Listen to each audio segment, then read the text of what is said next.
Oui, alors vous savez, Guillaume, l'Argentine est secouée depuis plusieurs semaines par une crise de la dette. C'est le résultat d'une conjonction de facteurs, à la fois des facteurs domestiques et des facteurs externes. Pour rappel, le peso argentin avait déjà commencé à s'affaiblir dès décembre 2017, lorsque la crédibilité de la Banque centrale décembre 2017, lorsque la crédibilité de la Banque centrale argentine sur sa nouvelle cible d'inflation a été mise en doute.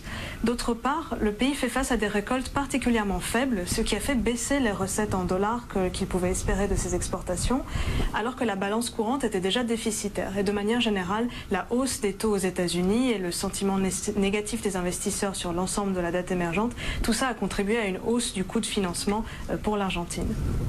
Est-ce que les investisseurs, du coup, doivent s'inquiéter, Mara ? Alors, ce qu'on peut dire, c'est que parmi les fonds qui sont aujourd'hui exposés aux obligations émergentes, il est possible que vous ayez une exposition à l'Argentine. Le pays représente environ 3% du marché de la dette émergente en devise forte, qui est représenté par l'indice JP Morgan EMBI Global Diversified, qui est utilisé par la plupart des gérants sur ce marché. Mais surtout, l'Argentine avait jusqu'ici fait plutôt figure de bon élève grâce à ses politiques économiques raisonnables, et donc beaucoup de gérants étaient en fait surpondérés sur le pays par rapport à l'indice. Le fonds moyen de la catégorie Morningstar obligations émergentes en devise forte avait environ 5% de son portefeuille en Argentine à fin août 2018. Certains fonds y étaient même allés jusqu'à plus de 10% de leurs actifs. Et que disent ces gérants aujourd'hui, maintenant qu'on est dans cette crise, aujourd'hui argentine et émergente plus globalement, quant aux fonds obligataires particulièrement exposés à ces thématiques ?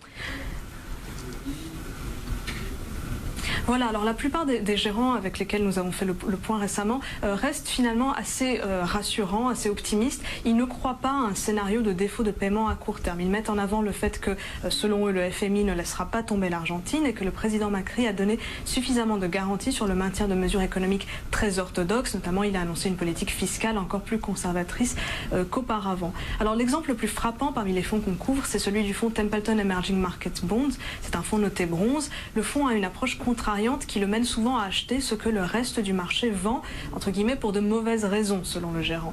Puisqu'il estime qu'aujourd'hui que les fondamentaux du pays restent solides, eh bien, l'équipe de gestion à la tête de ce fonds a profité de la crise pour acheter encore plus d'obligations argentines. Elle pesait 15,4% du portefeuille à fin juillet. Parmi les autres fonds surexposés à l'Argentine, on peut aussi citer deux autres fonds notés bronze par nos analystes, le MFS Emerging Markets Debt et le TCW Emerging Markets Income. À l'inverse, il y a aussi des gérants qui sont plus prudents. Par exemple, l'équipe en charge du fonds GAM Local Emerging Bond, un fonds qui est lui aussi noté bronze, eh bien, ils sont restés plutôt peu exposés à la dette argentine, préférant se concentrer sur des pays qu'ils jugeaient à plus forte visibilité, comme le Brésil. Et donc, d'après vous, c'est pas le moment de vendre des fonds d'obligations émergentes, même si la tentation peut être parfois grande?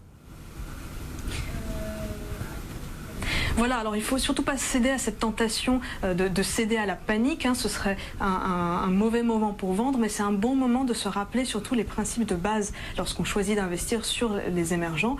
Premièrement, choisir des produits bien diversifiés, éviter les fonds qui sont investis sur un seul pays ou une seule région et vraiment prendre des produits diversifiés sur l'ensemble du marché. Et puis deuxièmement, conserver un horizon d'investissement de long terme, c'est primordial pour pouvoir bénéficier donc des avantages de cette classe d'actifs.